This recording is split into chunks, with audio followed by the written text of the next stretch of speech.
Le grand salon de bal de l'institution caritative Guyla, à New York, resplendissait sous l'éclat de gigantesques lustres, renvoyant une lumière dorée sur les invités vêtus de tenues impeccables.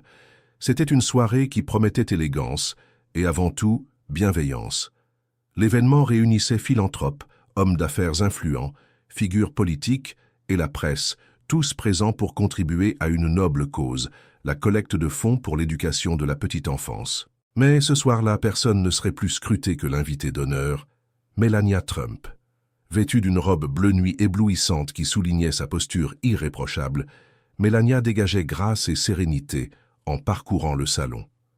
Habituée au projecteur, elle gardait son aplomb et arborait un sourire diplomatique, quelles que soient les controverses qui entouraient toujours sa famille. Sa présence à l'événement était un rappel que, malgré les débats politiques enflammés, son attention avait toujours été portée sur le travail philanthropique. Lorsque les organisateurs annoncèrent son entrée sur scène, la conversation se mua en chuchotement dans l'assistance. Tous voulaient entendre ce qu'elle avait à dire. La première dame ajusta le microphone et entama son discours avec la même calme et élégance qui la caractérisait. Sa voix, douce mais ferme, et son accent slovène n'ajoutaient qu'une touche distincte à son élocution. « Nous croyons que chaque enfant mérite un avenir radieux, dit-elle. Et c'est pourquoi nous sommes réunis ici ce soir, pour garantir que des opportunités soient créées, que des vies soient transformées et que demain soit plus prometteur qu'aujourd'hui. » Le public écoutait attentivement. Melania détaillait des projets et des partenariats destinés à améliorer la vie des enfants en situation de vulnérabilité. Mais alors qu'elle s'apprêtait à conclure son allocution, un bruit strident traversa le salon, brisant l'atmosphère de respect qui s'était installée. « Madame Trump, comment vous sentez-vous en tant que complice de l'agenda de votre mari ?» Le salon plongea dans un silence tendu. L'auteur de l'interruption était un homme assis près de la scène. Il tenait fermement le microphone et arborait une expression de défi sur le visage. Il s'appelait David Callaway, un journaliste politique connu pour ses positions libérales et son ton confrontateur lors d'interviews avec des figures conservatrices. Melania hésita un instant. Son regard balaya l'assemblée, remarquant les yeux attentifs et quelques expressions de surprise. Cet événement était caritatif et les attaques politiques n'étaient pas à l'ordre du jour. Callaway, cependant, ne se laissa pas intimider et poursuivit. « Votre mari a été accusé de diviser le pays et de fomenter la haine, continua-t-il, sa voix gagnant en assurance au fur et à mesure qu'il percevait les regards posés sur lui. Pourtant, vous vous présentez comme un modèle de vertu. Ne pensez-vous pas que les véritables modèles sont ceux qui affrontent ces questions, plutôt que de les ignorer ?» Le salon se fit encore plus silencieux. Certaines personnes se remuaient sur leur siège, d'autres se contentaient d'observer, attendant de voir comment Melania réagirait. Les journalistes présents dégainaient leur téléphone, anticipant un moment viral. Il était évident que Callaway recherchait des gros titres et non des réponses. Mais avant que Melania ne puisse répliquer, une nouvelle voix s'éleva au milieu de la foule. Ça suffit. Tous les regards se tournèrent vers l'origine de cette voix. Baron Trump, désormais âgé de 17 ans, se leva de sa chaise et parcourut le salon. Il n'était plus le garçon timide que le public avait connu du temps de la Maison-Blanche. Désormais, il arborait une posture ferme, un regard assuré et la confiance de quelqu'un qui avait grandi sous les projecteurs et appris à les gérer. Il traversa la foule sans hésitation et monta sur scène, se plaçant entre sa mère et le journaliste. Sa présence, en soi, changea la dynamique ambiante. « Excusez-moi, dit Baron d'une voix ferme et sans hésitation. Vous pouvez poser des questions difficiles, mais ce que vous faites n'est pas du journalisme, c'est de l'intimidation. » Un murmure se répandit dans le salon. Callaway haussa un sourcil, surpris par cette intervention inattendue. « Ah, c'est donc ça ?» dit-il en forçant un sourire. « Le fils des Trump va maintenant m'enseigner l'éthique des médias ?» Baron ne cligna pas des yeux. « Je ne suis pas ici pour vous enseigner quoi que ce soit, mais je vais vous montrer ce que signifie le respect. » Cette réponse surprit le public. Callaway, qui semblait jusque-là sûr de lui, manifesta désormais un léger malaise. Il tenta de reprendre le contrôle de la situation.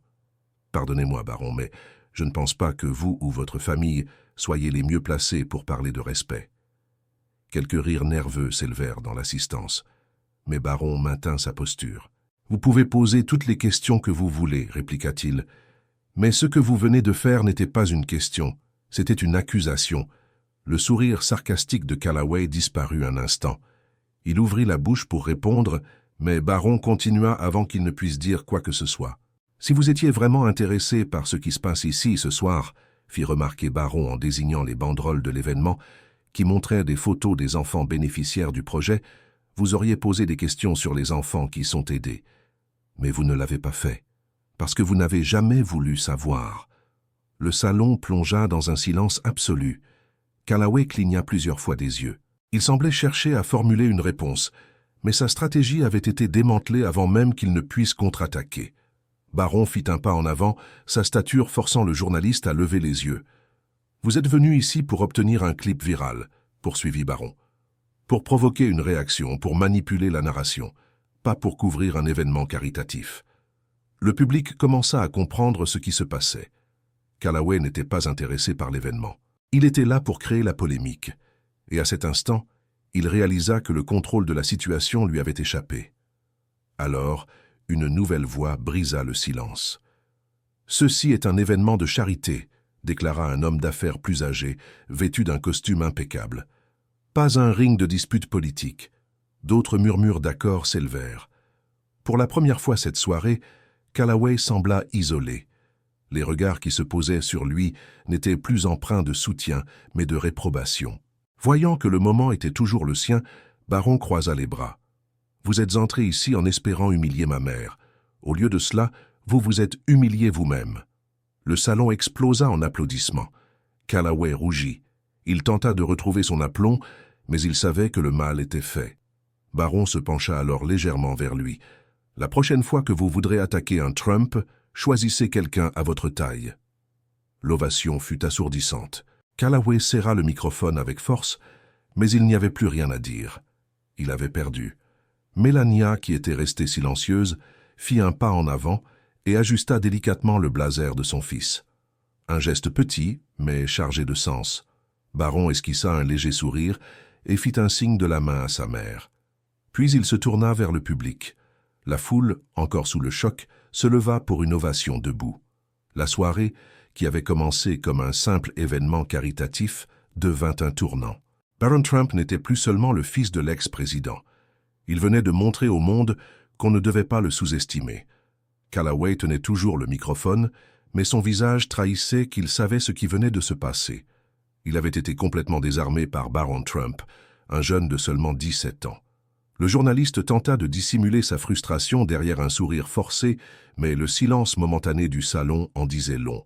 Il avait perdu le contrôle du moment. Le public, qui était auparavant partagé entre surprise et tension, penchait désormais clairement d'un côté.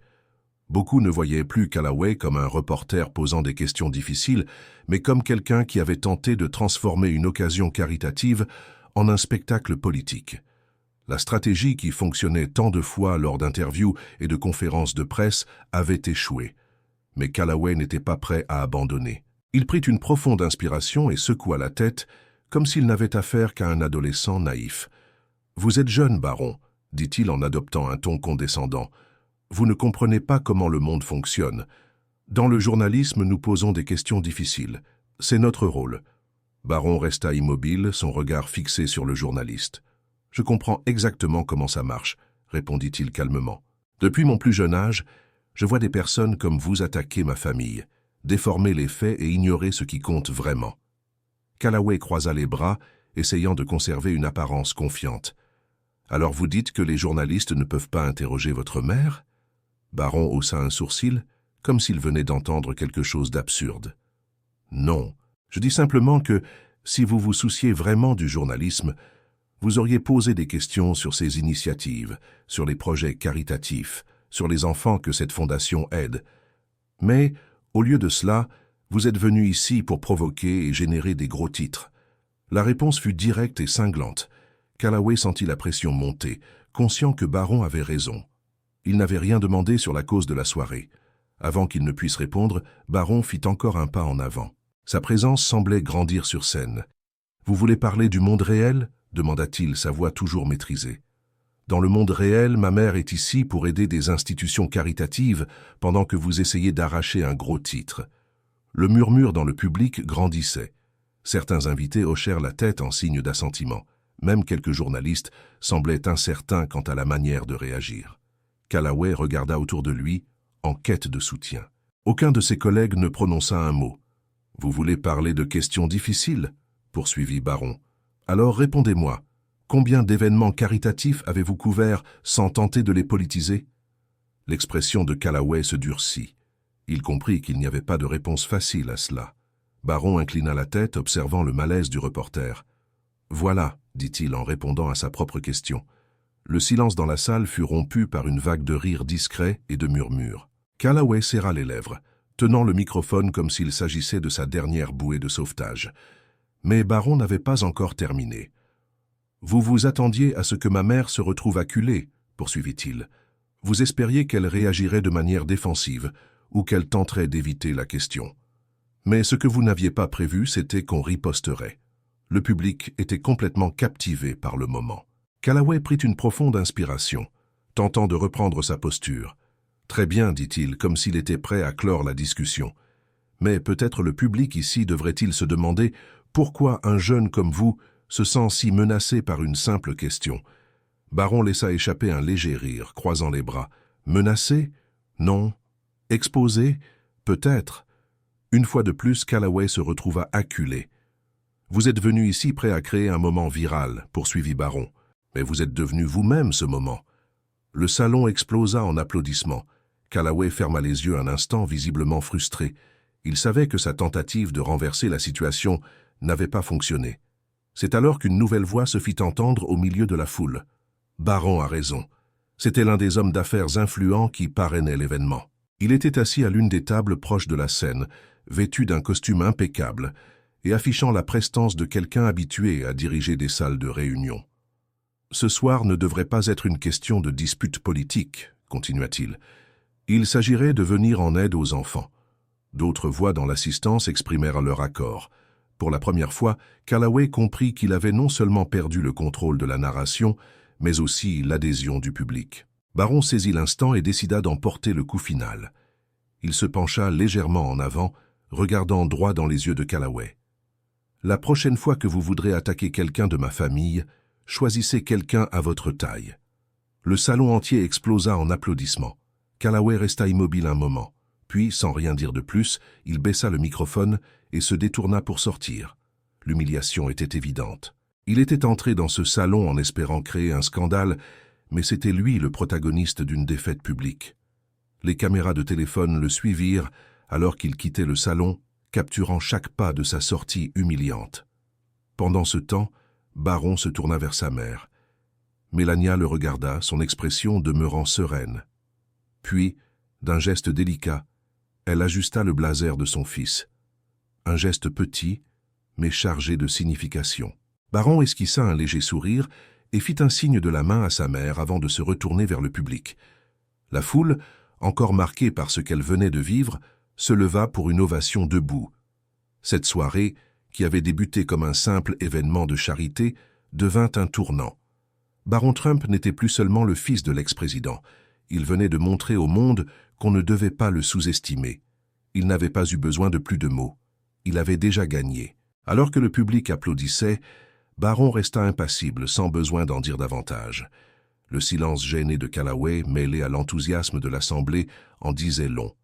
La soirée, qui avait commencé comme un événement caritatif, se transforma en un jalon. Baron Trump prouva qu'il n'était pas seulement le fils de l'ex-président. Il était quelqu'un qui savait se défendre, quelqu'un à qui il ne fallait pas se mesurer à la légère. Si vous avez apprécié cette histoire, laissez un like, abonnez-vous à la chaîne et activez la cloche pour ne pas manquer nos prochaines vidéos. Merci d'avoir regardé et à la prochaine.